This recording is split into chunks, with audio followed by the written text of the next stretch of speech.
We were getting ready to go into combat. We didn't know where, naturally.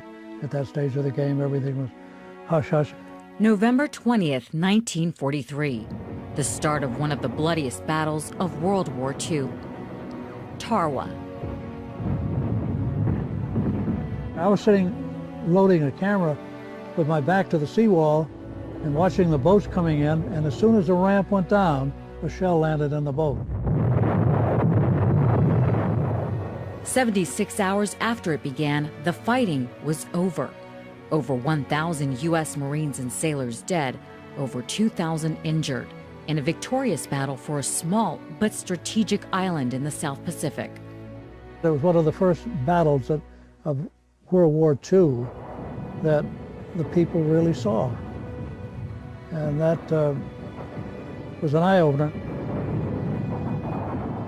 Almost 70 years later, military teams are returning to Tarawa, this time in hopes of bringing their fallen brothers-in-arms back home.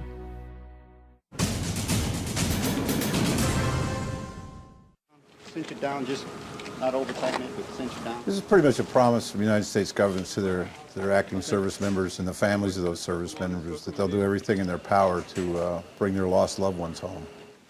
Hickam Air Force Base, Hawaii. JPAC, the Joint POW-MIA Accounting Command, travels the world, searching for and bringing home those left behind on the battlefield. Their mission to Tarawa is a first, and one that is marked by unique challenges. Tarawa is a very busy place. It's crowded. There's been a lot of land disturbance. The exact location of individual graves are not well known. We have general locations. But it will be a challenge in a number of different ways to recover because of the disturbance and the crowding. The Battle of Tarawa was also a first. The first major amphibious offensive attack in the Pacific, and the first time that graphic combat footage shot by military cameramen was shown to the American public, an event that would alter the way the country saw the war. We knew that we were getting ready to go into combat. We didn't know where, naturally. At that stage of the game, everything was hush-hush except for the generals and the staff. Retired Marine Norman Hatch was in the thick of the fighting on Tarawa, but his view of the battle was through the objective lens of a camera. The only photography that I was involved in high school, we had a photo class, and a club, and so we were all running around with little Kodaks and things like that, and I had a little basic knowledge about photography because we had to process our own film and things of that nature. But I knew nothing about movies one way or the other. I thought that to be able to get into the march of time and to learn how to use a camera to tell a story would be what I wanted to do.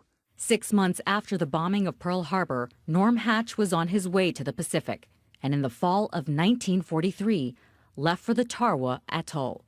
When the flotilla of ships finally reached their destination, they were met with a barrage of unexpected gunfire. For some reason or other, neither the naval gunfire nor the naval air managed to silence those 8-inch rifles that the Japanese had on the other side of the island, which caused so much devastation with our landing craft. I was sitting loading a camera with my back to the seawall and watching the boats coming in, and as soon as the ramp went down, a shell landed in the boat. Blew everybody to smithereens and the boat as well. And this happened boat after boat after boat.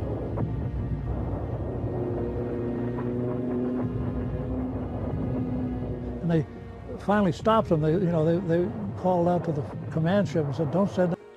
You get that adrenaline rush that moves you into doing what you're supposed to do. And therefore, guys, I'd walk up along in what was then would be considered a front line. They'd say, "What are you doing here? You don't have to be here." And I say, "Yes, I do. I have to be here because the public won't know what we're doing. It's my job. I've got to be here to tell what you guys are doing one way or the other." You just couldn't randomly shoot this and this and this and this. You had to shoot this and this over here and back again with this because this was a story going on. So admittedly, I knew that I had a target on my back because 90% of the time I was standing up. A lot of the troops were on their hands and knees or laying down shooting. or a few would get up to stand and do, depending on whatever they're. But I couldn't shoot laying down. I couldn't get enough, what was going on. I did go down a couple of times when there was a loud explosion pretty near me, but you didn't stay down because, like I say, you can't shoot from the ground. This was the first time in the history of warfare that there was complete camera coverage of a battle.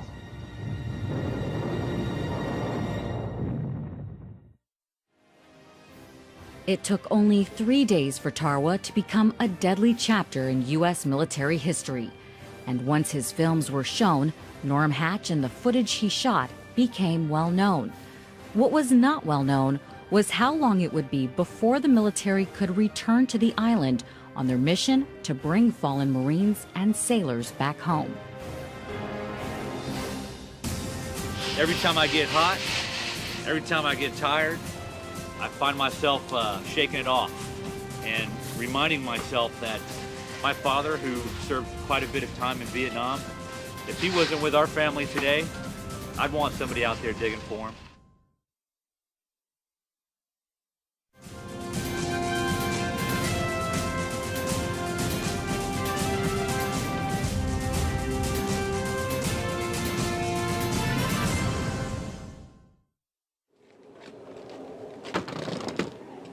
Right now we're doing all the preparation for this mission.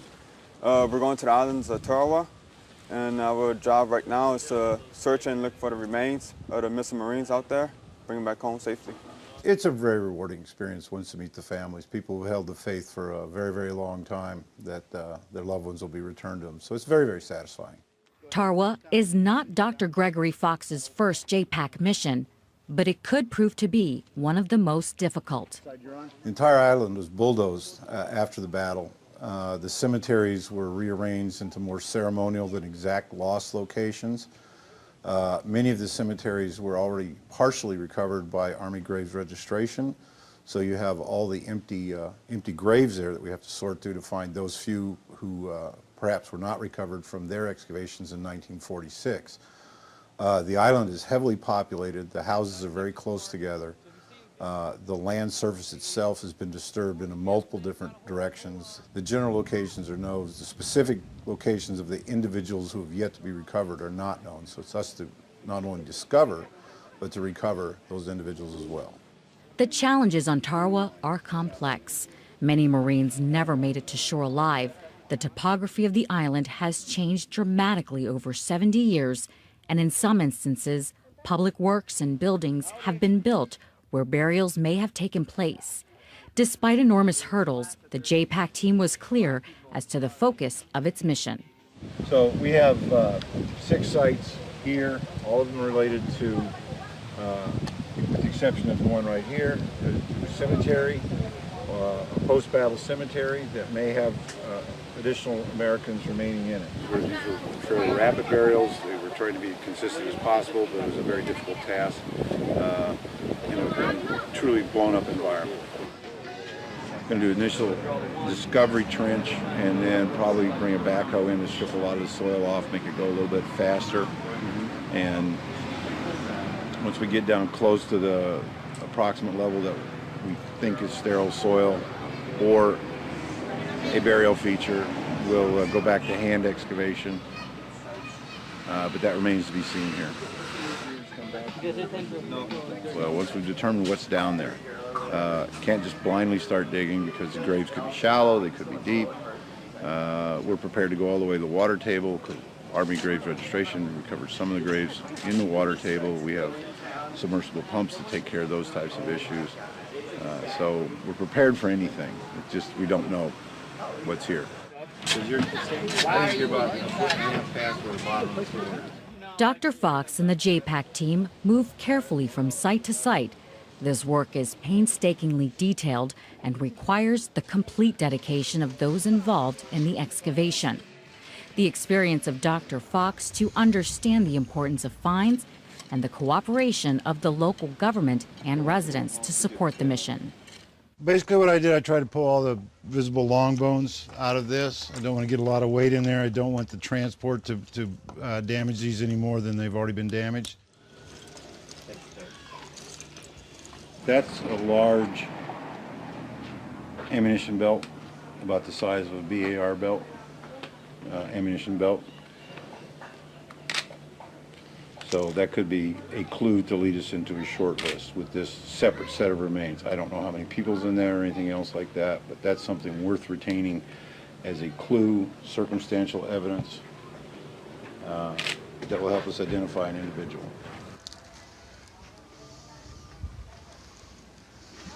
We're going to close these up, seal them with evidence tape, date, initial and date the evidence tape, and then I have to fill out a chain of custody.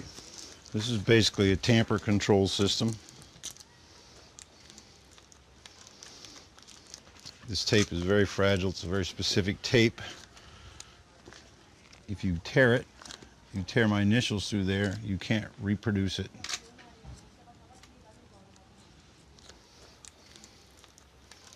This is ready for transport back to the JPAC sill.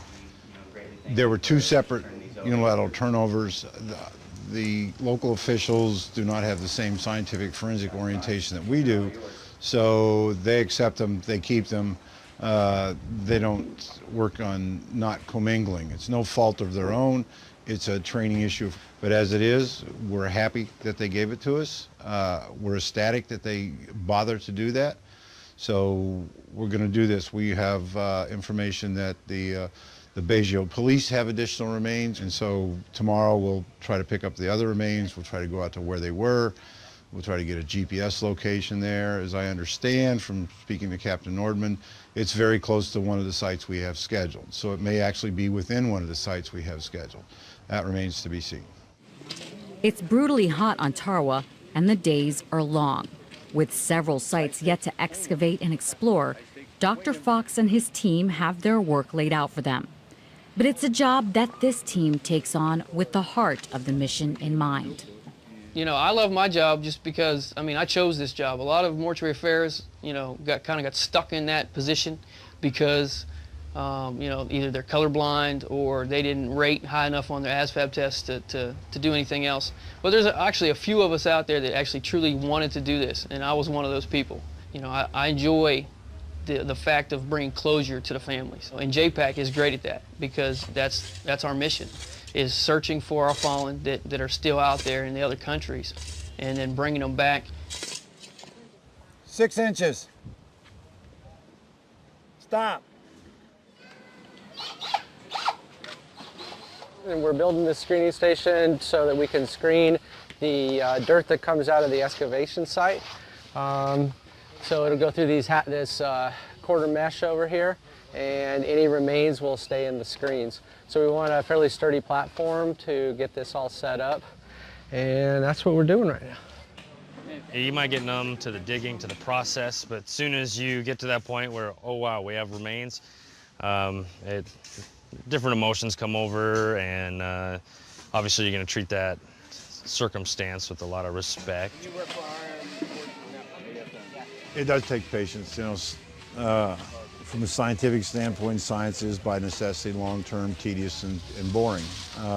But given the changes in the landscape of this island, given the changes in the landscape immediately after the battle, certainty here is an exception, not a rule.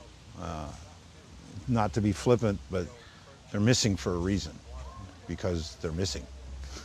We don't know where they are exactly. We have the general locations of these cemeteries. We're in proximity to these cemeteries, but being 5 meters off might as well be 500 miles off. Okay, it's ready to be flipped. And obviously we can't go into this landscape and strip the entire island. There are people who live here, and it's their republic now. I mean, we're guests of a host nation, and we operate with some restrictions. We certainly don't want to disrupt their lives any more than we would want people coming into our neighborhoods and disrupting our lives. The JPAC team moves to another location, this time a bit further inland. It could prove to have suffered a smaller amount of disturbance than the first two sites. Still, the team faces yet a new challenge. Well, at first when I heard that they're going to dig this, the front yard, and I was a bit sad, because it means then they're going to remove my plants, pawpaw plants. Then they explain everything, and I started to feel okay. And when I heard the purpose of the digging, that they're going to look for the bones, and I think it's really, I really admire that it's really important that they, that kind of work. So I don't mind what's been going on here. All the buckets. Put them into the buckets. No. Put it in a wheelbarrow and get it over, because I need this dug out. It appears like we may have some possible human remains in the corner of this, but I can't tell anything until I dig that down, and this down. So what we're doing now is we were digging a test trench. We were taking all of the sediments out of the trench and stockpiling it. Now we're going to, what we'd stockpiled from this corner is right here in this corner. We're going to screen all that. We're taking a trowel. We've gone from gross excavation techniques to fine scale excavation techniques. So from here on out, in this corner, once we get down low enough, it's going to be dental picks, wooden probes, paintbrushes. A human tooth. From one tooth, you can find the DNA of a person. So this is the kind of stuff that you want to find. This is the stuff we're looking for.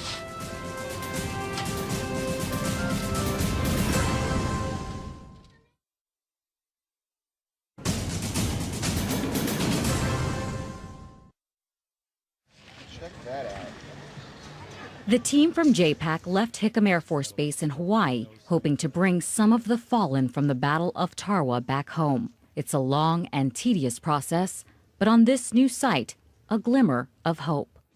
That's sterile beach sand. Nothing's disturbed it. The team as a whole, we're all here to essentially recover as many biological remains of our U.S. Marines that never made it back from the Battle of Tarawa. If we can come out of this with as many remains as possible from our brethren, that would be the ideal turnout. If we just find one set of U.S. remains while we're out here and provide the true final story of what happened to that individual, to that family, that in itself is something that brings a lot of peace and harmony to all of our hearts. So success can be defined in many ways, but I'll tell you right now, we've already had great success. A human tooth. From one tooth, you can find the DNA of a person. So this is the kind of stuff that you want to find. This is the stuff we're looking for. So if you see any big chunks of metal, if it's kind of hollowed out in the middle, make sure you take some time, pry it apart carefully. We'll try to get the remains out as far back as we can. There's a couple big chunks that definitely have some bone in it. Okay. I'm gonna have to just a little bit of water here. Just hit it all right there where the just go right there, all over here. There you go. Beautiful. That's good. Thank you very much. Yep.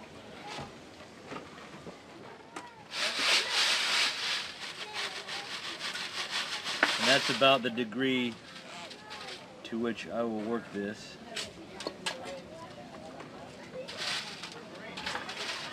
Because that's got Dr. Fox written all over it. This is, hollow ground for the Marines as far as, these are mostly Marine remains that we're going to be finding out here.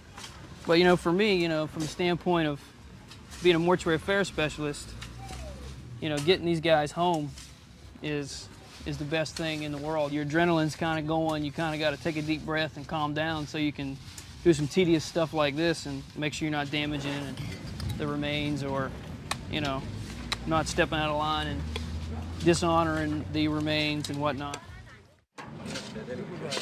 The hours of digging, sifting, and searching seems to have paid off when the mission uncovers intact skeletal remains. We'll stabilize the evidence in the field. We'll bring it under secure chain of custody back here. It'll come in the door. We'll accession in our laboratory and assign it an accession number, which is basically an analytical number.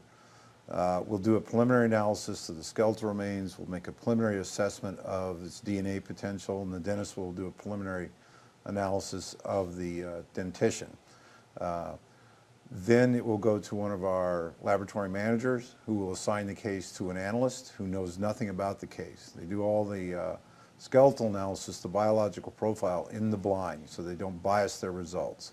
The dentist, on the other hand, will have to compare it against dental records. We have a database of where all the dental records will be entered, and they'll be able to do a fairly fast comparison there. JPAC toiled on Tarawa for over 5 weeks and shipped a number of remains and artifacts back to the lab in Hawaii. The difficulty of this mission was not just in recovering remains, but in hearing the results of analysis. In Tarawa this time we were unsuccessful in finding any of those trench burials, and part of that problem is that this island has been changed and changed and changed again through development, through the installation of infrastructure such as sewer lines and the bombardment. So we have to sort those out from what we're looking for is the actual remains of U.S. Marines on the island and CBs and whoever else is buried there. Although remains were uncovered on Tarawa, they were not remains of U.S. service members. We were not successful in our excavations in recovering any United States personnel. We did get some unilateral turnover that appeared to be United States personnel. But we have not stopped in our endeavor to recover these individuals and return them to their families. We will take any information that leads us to the recovery of U.S. service members and try to evaluate and examine it both back here for its veracity and in the field, and field truth it as well. We have ongoing research right now for future excavations, which will come up in our operational plannings as we develop appropriate information. From our experience of doing the initial excavations on Tarawa, skeletal preservation is excellent. If we can find these cemeteries, the rows or trenches they're buried in, and get a good idea of where they are, we can recover remains that weren't recovered. So we can get the remains if we can find the remains. We were lucky in the sense in the Marine Corps in that most of all of our battles that we photographed took place at the most they lasted a month, but they were all self-contained in a small piece of land. Now you take Tarawa, for example, it is one-third the size of Central Park in New York. In 37 hours, there were over 5,000 people killed and over 1,000 people wounded. Now fortunately for us, in the killed, over 4,000 were Japanese. But think of all the lead that was flying around in the course of that 76 hours. To hear Norm Hatch recount the story of Tarawa, it becomes possible to wonder how a Marine can be a witness to battle and not become absorbed by the killing that surrounds him. And I often say to reporters, I've talked to many of them over the years, that you can't get emotionally involved in your story or you won't tell it right.